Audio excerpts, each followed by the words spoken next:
combattant de liberté, pour la démocratie, la liberté, nos demandations liberté, combattant de liberté, pour la démocratie, la liberté.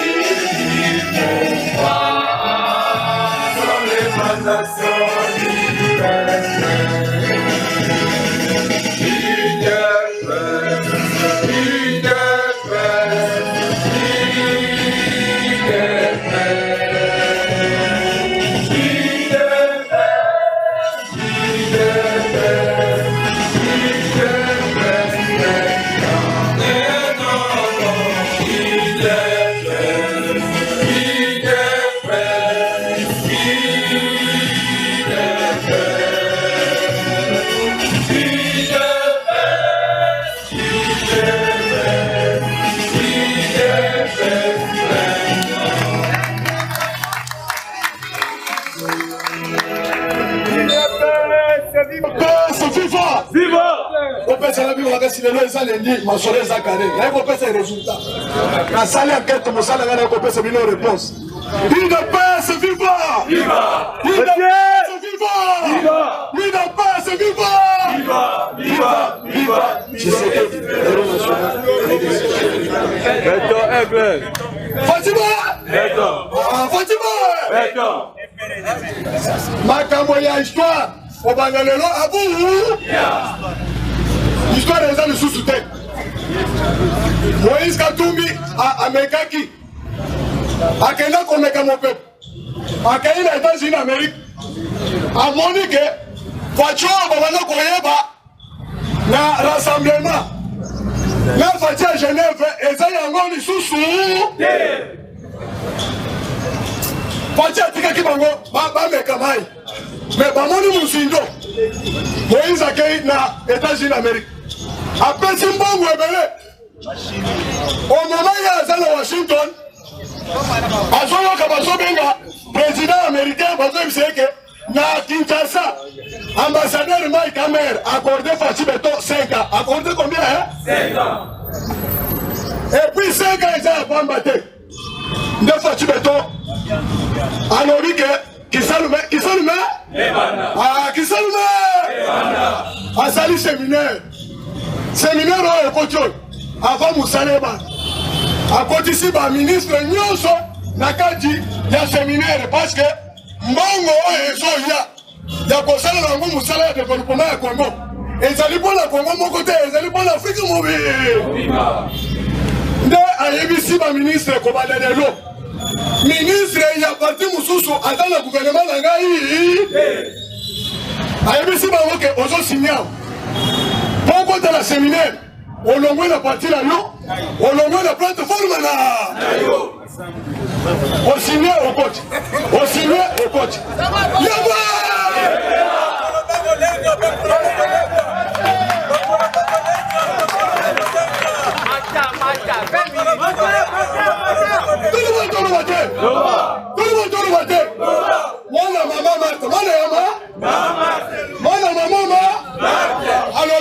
Ceux qui ont dit que vous allez être gouvernement, ma campagne autorité morale à vous.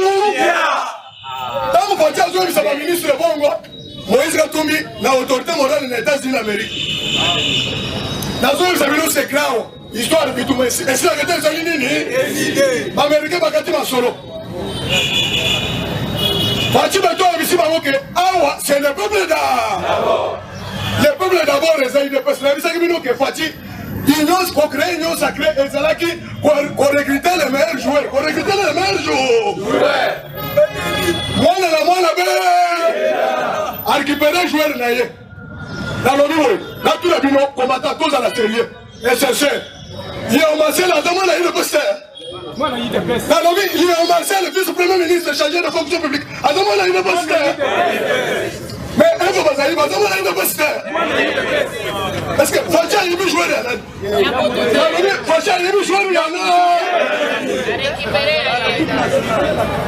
Est-ce que Christian Monde a dit que tu ensemble? Papa n'a pas dit que tu ensemble. Maintenant que tu envoies la sécurité. Fati a eu à jouer la moto. C'est pour vous dire que un joueur au Fati a une sélection nationale, le meilleur joueur. A eu Bango que Bozonga les sous sur la équipe locale la Bilwana les sous de a eu Bango. Ce qui m'a dit donc on va Congo parce que des pieds à mourir. La police est venue, Adolphe Mouzito, Adolphe Mouzito. Ah, allez-le voter. Allez-le voter. Mais la cette formation, on a un RFI après 48 heures. Adolphe Mouzito, Azongi. Après, j'appelle même à cette tour, Adolphe Mouzito, la vie. Il a eu la journalité, il y a Martin Foyurute.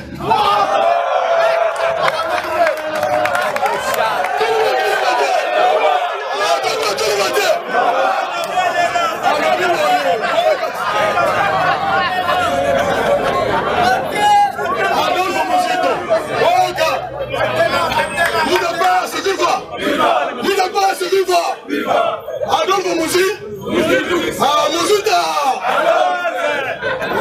Mouzito lobi boye.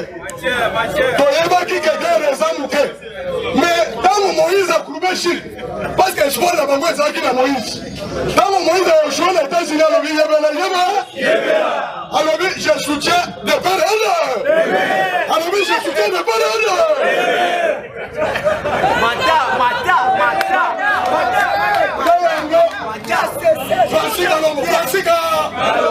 Francisca, alors donc j'ai lancé.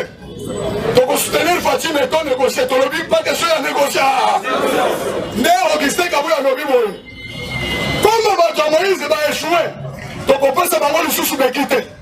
Moïse a sali sincère, Moïse a c'est-à-dire il y a malheur. Donc il maintenant dans contre dans.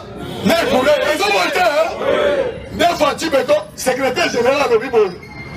Comme il y avait une négociation, parce qu'il y a eu un coup d'État entre FCC, Amongo, Martin Foyoulou, même Moïse Katumbi, le secrétaire général, nous avons mobilisé tous les combattants, de façon que va intégrer les forces armées. Forces armées. Donc c'est l'armée républicaine. Parce que Rwanda, on va dire que l'armée. Bazoui déjà membre, Bazoui la loi. 13 millions de dollars, pas gagné. Là, il y a bien dit. Mais le Fatih, Azala, état de droite. Azala, il chauffe l'armée. Il chauffe la finance, il chauffe l'armée et Zali. Mais à mon moment, par vérité, il m'a dit, est-ce que moi, il va gagner 5 millions de dollars? Détournement, la RTNC. Tout le monde.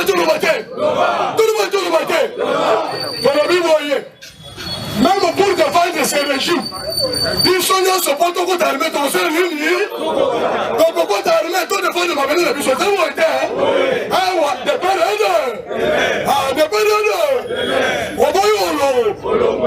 nous allons défendre notre Mabélé. Comme déjà Moussala m'a dit 5 ans, Fatih a 2 ans. Il y a les loyaux, parce qu'on peut se combo, il y a le ministre, Seni. Voyez, Martin Foyou le Boyek. Même si les chaises ne paient pas.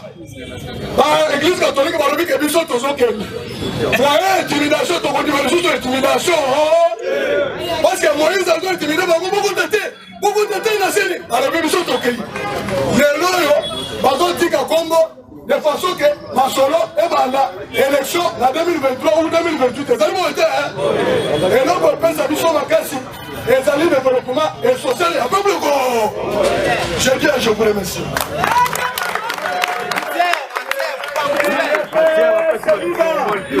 Il est père, c'est vivant. Le père qui est présent, Mathieu, ma banque, on va casser le président.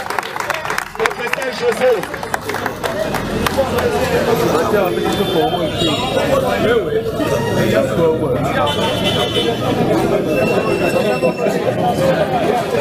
IDPS viva!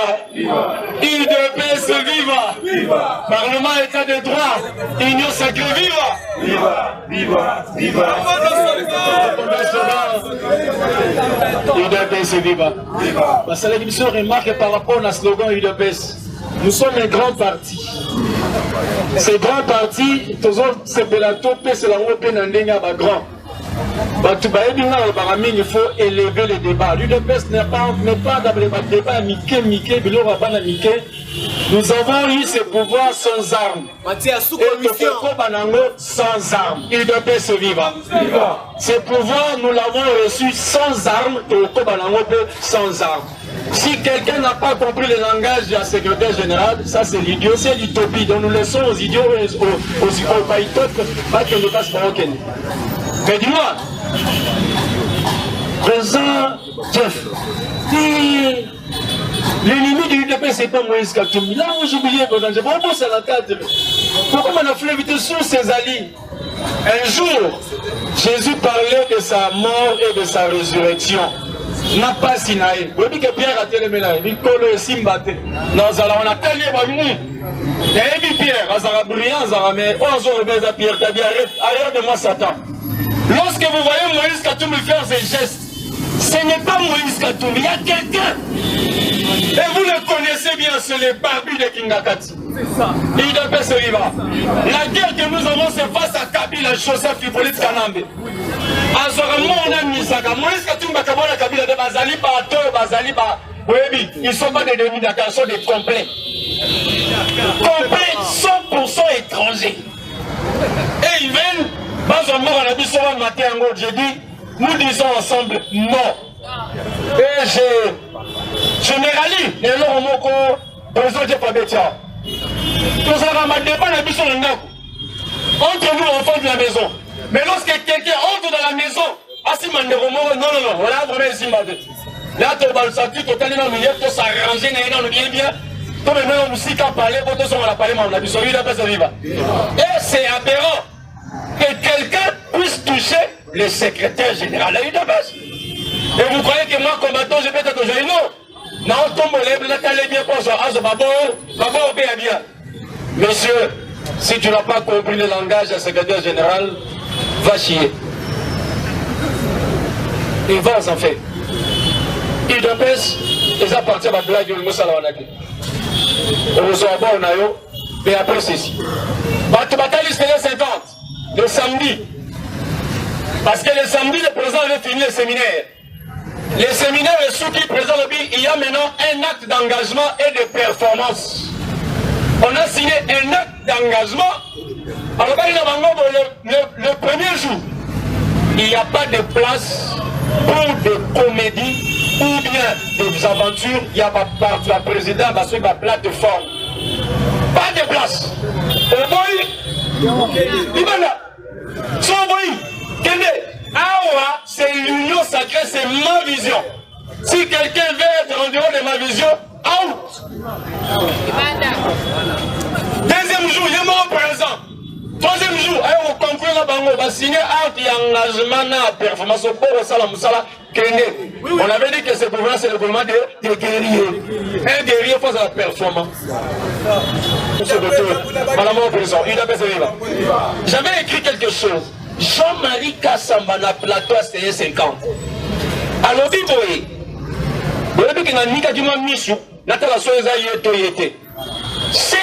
qu'a fait Fatih dans 2 ans, c'est étonnant. Oh. Alors, ce qu'a fait Fatih dans 2 ans, c'est étonnant. Jean-Marie Kassamba, na télé 50. Oh, merci Jean-Marie Kassamba. Mais à la compétition dans ma vie, ce qui me surprend, ce qui me tique, je vois au sein de l'UDPS, les cadres du parti ne parlent pas de perfection de leur président. Non, on est Italie, et on a biso. Si Fatih a fait quelque chose d'étonnant dans 2 ans, c'est que Jean-Marie Kassamba connaît la performance à 18 ans qui fiasco.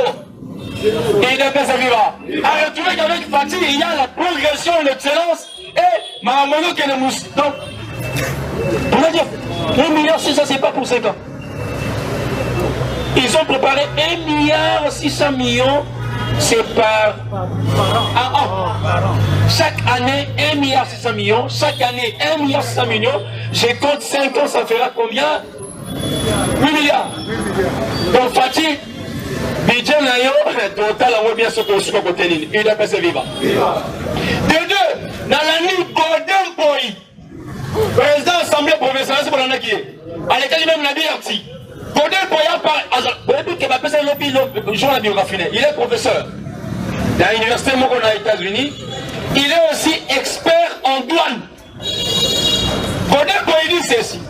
Ce que vient de faire Fati durant ces années, il n'y a pas lobby pour lui, ça éblouit. Parce que Mbongo Fati a su durant 2 ans, les Japon l'avaient reçu dans 10 ans. On a Golden Boy, expert en douane. Alors, c'est qu'on vient de percevoir avec Fati, les Japon, la période de mon père crise, à soit comme dans 10 ans. Mais Fati l'a réalisé dans 2 ans. Qui dit mieux? Il doit pas se vivre.